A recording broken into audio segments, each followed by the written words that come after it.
Nanlulumo at takot na takot. Yan ang traumang kinakaharap ngayon ni Sean Dominguez nang siya ay muntik magahasa ng isang lalaki sa kanyang kondo. Alamin ang buong detalye.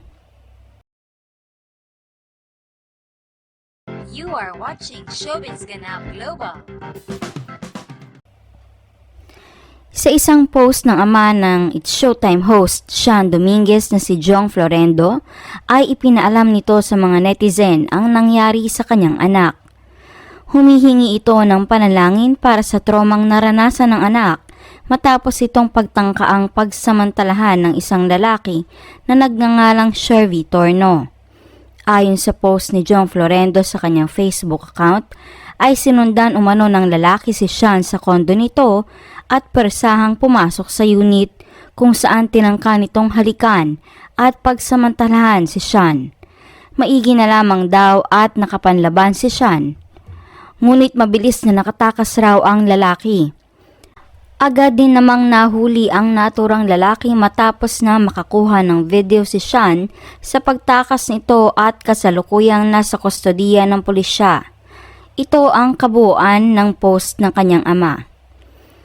Tonight, my family were bothered to what happened to my daughter Sean Dominguez. She was attemptedly raped by this guy named Shervy S. Torno, a gay bar dancer and performer. Short story is, the suspect followed my daughter to her condo, forcibly preventing the door to be closed, and held her waist, forcing to kiss her. Good thing that my daughter is strong enough to resist and the suspect ran. My daughter took a video footage of him as he's escaping.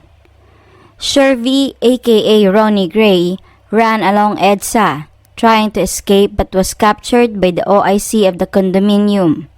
Shervy is now under the custody of QC Police District 10 and facing serious charges. Please pray with us for my daughter as she is under trauma of the said incident. Ang ina naman ni Sean na si Marlene ay nagpost naman na sila ngayon ay nasa Kamuning Police Station at sinabi nito na, "Kala ko sa pelikula lang ito nangyayari. Kantiin mo na lahat, wag lang anak namin. Buong puwersa mo kami makakalaban." Marami ngayon sa mga pamilya at mga kaibigan ni Sean ang galit na galit sa mga naging pangyayari.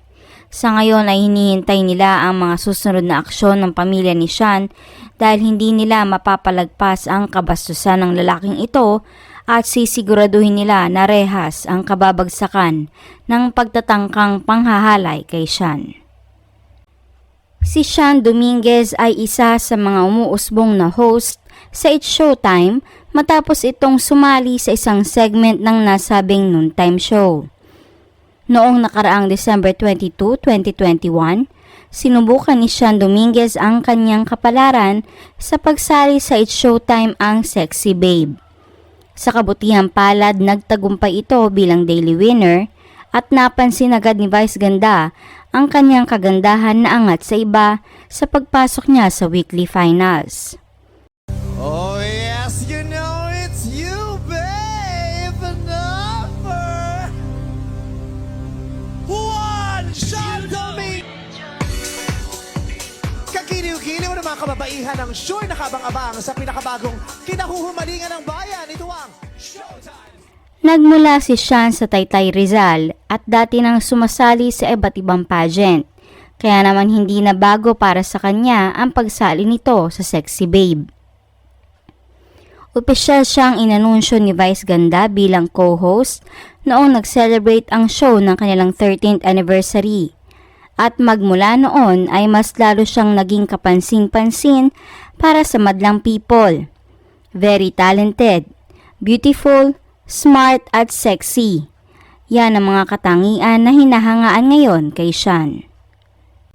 Sa bawat araw na sumasabak sa hosting si Sean, ay ramdam na ramdam nito ang pagiging parte ng It's Showtime family. Alagang-alaga nila Vice Ganda at iba pang host itong si Sean.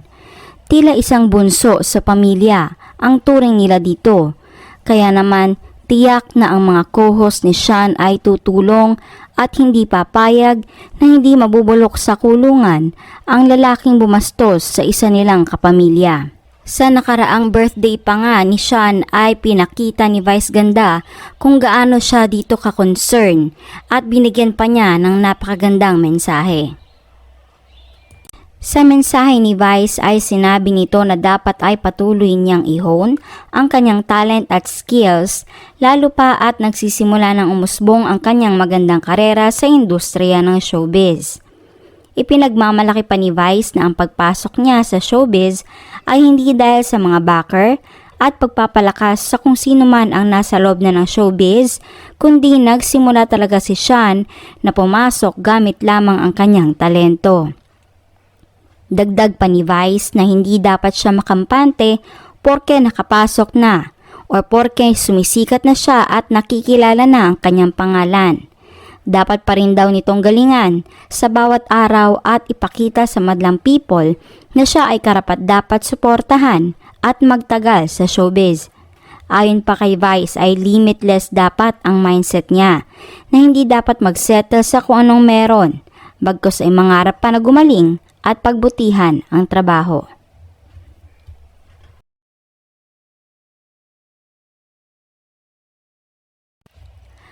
Marami sa mga supporters ngayon ni Sean ang nag-aalala at nagpapaabot ng mensahe na tapangan niya at lakasan ng loob upang labanan ang mga kagaya nitong sitwasyon na pang-aabuso sa mga kababaihan. Kaming SGG family ay sumusuporta sa iyo, Sean.